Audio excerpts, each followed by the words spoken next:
partes proporcionales, nos debían Inglaterra 800 millones de dólares de los abastecimientos de guerra y Estados Unidos 700, lo cual sumaba 1.500 millones de dólares.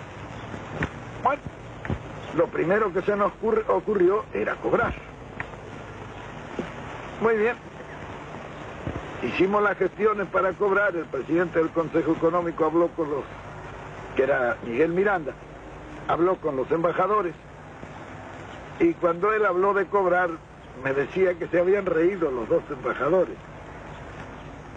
Le contestaron que estaban cambiando la industria de guerra en industria de paz y esa transformación les llevaría 2 años. De manera que la posibilidad de cobrar esos 1.500 millones de dólares que nos debían, había que postergarlos durante 2 años, a lo cabo de los cuales nos empezarían a pagar con bienes de capital, es decir, maquinaria, vehículos, etc. Pero nosotros habíamos estudiado ese problema muy bien en el Consejo Nacional de Posguerra. El Consejo Nacional de Posguerra se llamó así porque nosotros estudiamos la forma en que íbamos a evitar que nos hicieran pagar la Segunda Guerra como nos habían hecho pagar la Primera. Esta era la primera maniobra, lo de pagar con bienes de capital después de 2 años. Porque la guerra en realidad es un acto de locura colectiva. Es como un individuo que en su casa se vuelve loco y empieza a romper todas las arañas y todo lo que tiene. Cuando pasa el ataque, viene la parte dura, que es volver a poner la casa, ¿no? Bueno, en la guerra pasada exactamente lo mismo. Había terminado la guerra y había que pagarla. Y esta era la parte dura. Ahora, la guerra tiene la ventaja de que los que han roto sus cosas durante la guerra tienen la ventaja de pagarlas. En primer lugar, desvalorizando las monedas. Así las deudas que tienen pierden una gran parte de su importancia. Yo recuerdo que Inglaterra en el año 48, por decreto, bajó el 30% el valor de la libra. Comenzaban a pagar la guerra. Pero cuando las monedas caen, cuando las monedas bajan en su valor, los bienes de capital suben en forma inversamente proporcional. De manera que en esa revalorización de manufacturas es con lo que nos iban a pagar en bienes de capital. En consecuencia nos robaban con la moneda y nos robaban con los precios y al final nos pagarían el 15 o el 20% del total de la deuda. Claro, como veíamos claro eso porque lo habíamos estudiado, llamamos a los embajadores y dijimos, no señores, esto no puede ser así. Nosotros tenemos una deuda de 3.500 millones de dólares que queremos repatriar, entonces comiencen ustedes por rebajarnos de esa deuda los 1.500 que nos deben. Esto dicho así en conjunto, claro, esto eran gestiones individuales con los embajadores. Lo curioso era que no querían cobrar. Claro, no se querían perder el negocio. Es una cosa natural. Bueno, al final yo les dijo, bueno señores, si ustedes no quieren cobrar, allá ustedes. Nosotros ya lo descontamos y lo damos por pago. Si ustedes no lo quieren cobrar, ya es cuestión de ustedes. Bueno, al final cobraron. Nosotros ya bajamos la deuda externa que nos llevaba 600 millones de dólares, bajamos a casi la mitad. Y en consecuencia la amortización e intereses bajó en una proporción semejante. Nosotros teníamos, por ejemplo, un desembolso anual de casi 800 millones de pesos en fletes de ultramar para poder sacar nuestra producción, como consecuencia de que no teníamos una marina mercante. Entonces, yo hablé inmediatamente con Alberto Odero, que era el mejor armador que ha habido en la República Argentina, y le dije, vea don Alberto, hay que hacer este asunto porque estos 800 millones de pesos deben quedar en la Argentina si transportamos en barcos argentinos. Entonces él estudió un plan para completar unas 120 o 130 mil toneladas de los barcos más indispensables para sacar nuestra producción. Nosotros vendíamos la carne a $250 la tonelada, cuando en Chicago valía $750 la tonelada.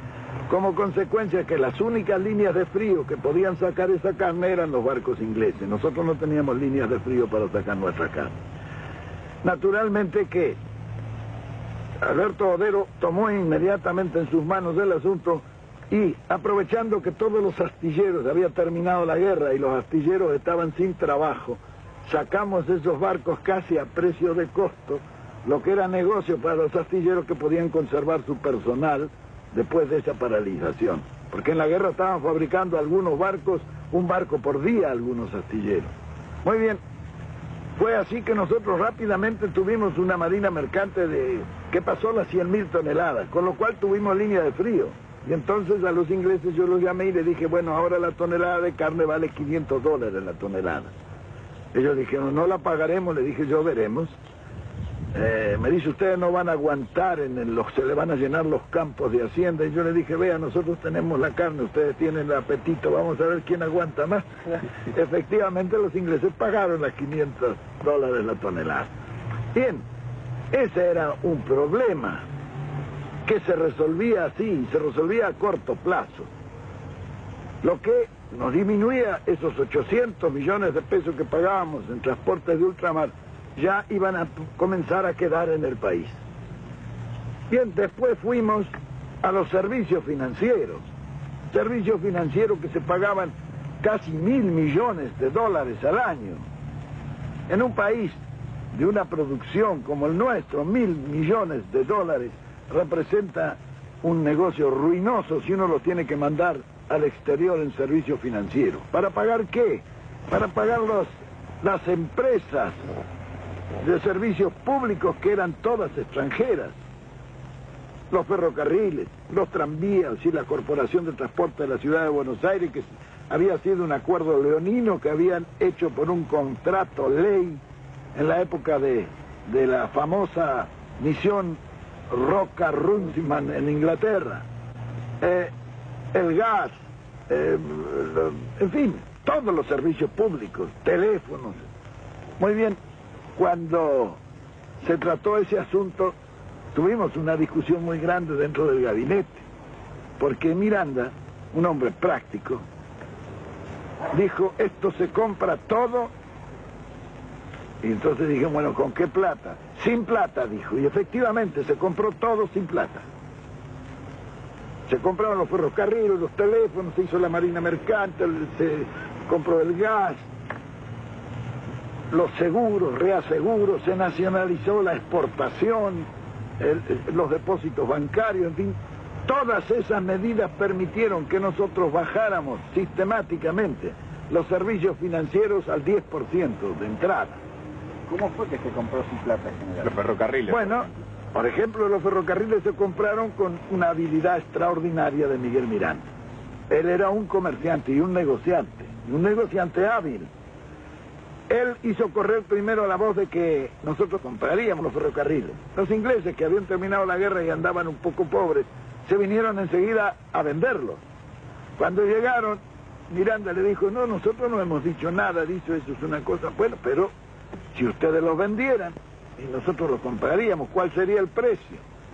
Y entonces los ingleses, que era el directorio de Londres ya, le dijeron el valor de libros. ¿Y cuánto es el valor de libros? 10.000 millones de pesos argentinos. Miranda lo miró y se rió. Le dice, ¿cómo vamos a pagar 10.000 millones de pesos por fierro viejo? No era fierro viejo. Estaban funcionando cerca de 50 y tantos mil kilómetros de vía con estaciones y en muchas partes una legua a cada lado, que era lo que le habían dado en la concesión inicial.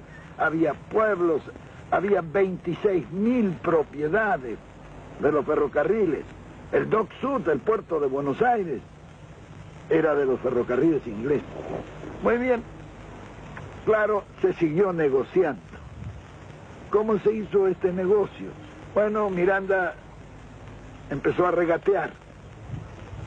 Los ingleses estaban duros, porque para negociar los ingleses son muy hábiles y muy duros. Hasta que bajaron a 8.000.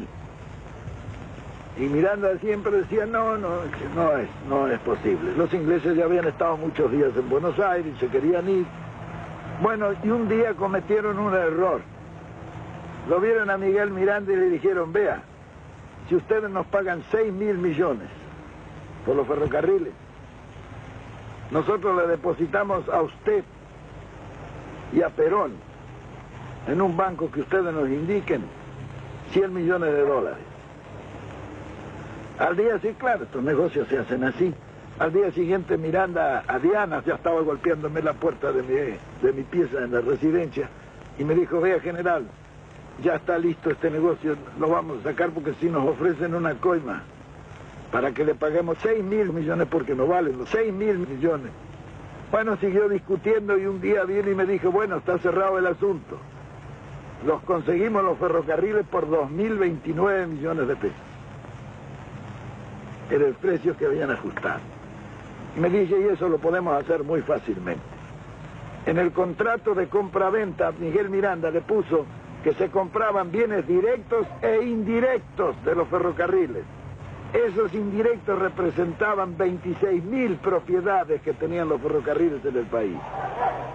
Esto no se dieron cuenta los ingleses cuando se hizo el contrato de compra-venta. Por eso Mr. Eddy, cuando se firmó, se desmayó.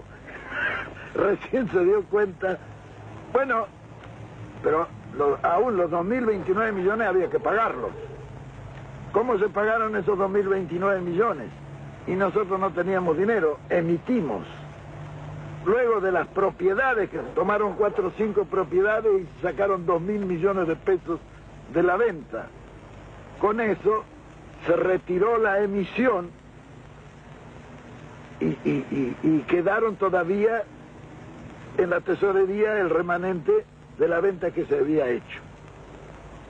Los ferrocarriles los pagábamos con trigo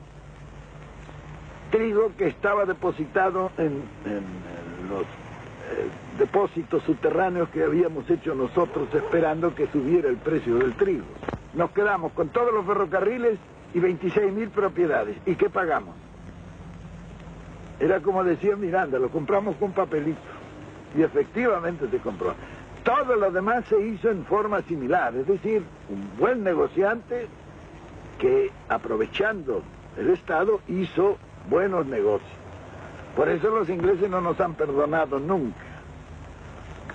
Nos reíamos un día porque cuando fue el ministro de Agricultura me preguntaron a mí cuál era mi ascendencia por la forma en que habíamos negociado. Y yo le dije: vea, mi bisabuela era escocesa. Ah, dijeron los ingleses.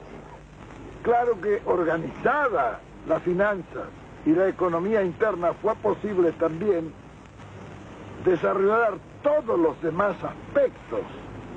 El campo no fue abandonado como algunos.